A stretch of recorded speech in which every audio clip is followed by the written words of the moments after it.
C'est l'heure à présent de la revue de presse internationale avec vous, Hélène Frade. Bonjour. Bonjour Elisabeth. On va commencer tout d'abord par la disparition du journaliste Gilles Jacquier, tué hier en Syrie, à Homs.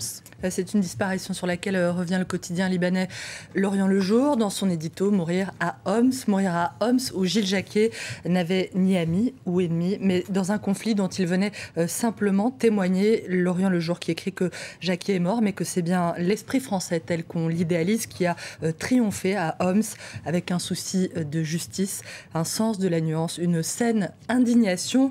Gilles Jacquier a trouvé la mort à Homs, où son séjour avait été autorisé, on le rappelle, par les autorités syriennes. Il se trouvait dans une partie de la ville acquise au régime, rappelle ce matin The Guardian, qui explique que si le pouvoir avait pour but de démontrer bien que la ville est un lieu sûr, c'est raté. C'est le titre d'ailleurs de l'article de Yann Black, qui était lui aussi hier à Homs dans un groupe différent de celui de Gilles Jacquier au moment des faits.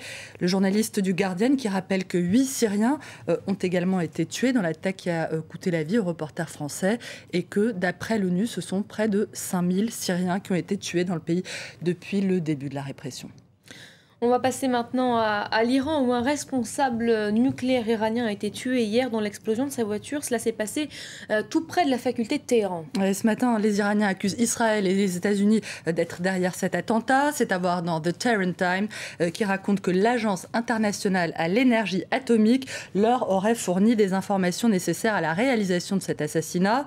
C'est en tout cas la 4e attaque de ce type depuis janvier 2010. Des attaques qui ont visé des scientifiques iraniens, dont 3 travailler sur des sites nucléaires. Le dernier assassinat en date, survenant donc en pleine crise entre les grandes puissances et l'Iran au sujet de son programme nucléaire. La Maison-Blanche, en tout cas, dément toute implication. Et le Jérusalem Post, ce matin, revient sur la réaction du porte-parole de l'armée israélienne, le général Yoav Mordechai, qui a déclaré, je cite, « Je ne sais pas qui s'est vengé sur le scientifique iranien, mais je ne verserai certainement pas une seule larme. » À voir également ce matin le 2e anniversaire du séisme en Haïti, 2 ans déjà.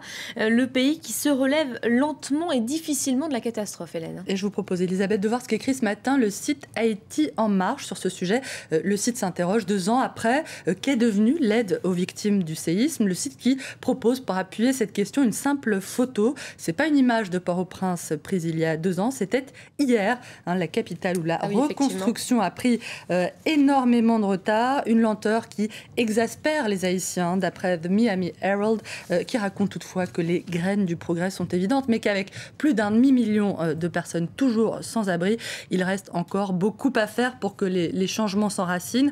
Le journal qui cite des habitants qui disent, eux, on ne demande pas de l'aide, nous ce qu'on veut c'est travailler, parce que si nous travaillions, nous pourrions nous aider nous-mêmes. Pour l'instant, on ne fait rien, on regarde seulement. Des Haïtiens qui disent aussi qu'aucune aide financière ne pourra jamais résoudre le problème de la pauvreté, mais qu'un gouvernement engagé et efficace, lui, le pourrait.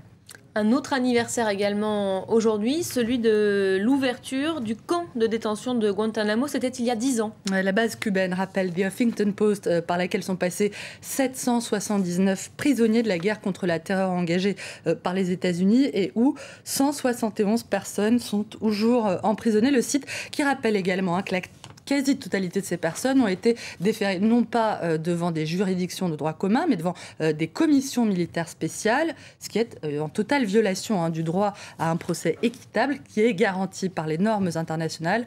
Un lieu dont le président Obama lui-même avait dit qu'il violait les valeurs américaines avant de promettre de le fermer. Une promesse qu'il n'a toujours pas tenue 4 ans après l'avoir faite. On va terminer par un petit tour du côté du Daily Express. Le tabloïd nous livre, Elisabeth, ce matin une info cruciale. Sachez que ne pas faire la sieste, c'est pas bon, mais alors pas bon du tout pour la santé. Nous, on est bien là. Le journal nous recommande une petite pause quotidienne, une pause sommeil quotidienne à ses lecteurs. Même, Elisabeth, s'ils doivent rester au bureau avec plein de petits conseils pratiques comme cette recommandation de porter un masque British Airways pour éviter d'être incommodé par la lumière. Une recommandation que je vous propose d'aller mettre en pratique. On va y aller, de ce pas. On va y aller. Merci beaucoup, Hélène. C'était la revue de presse internationale.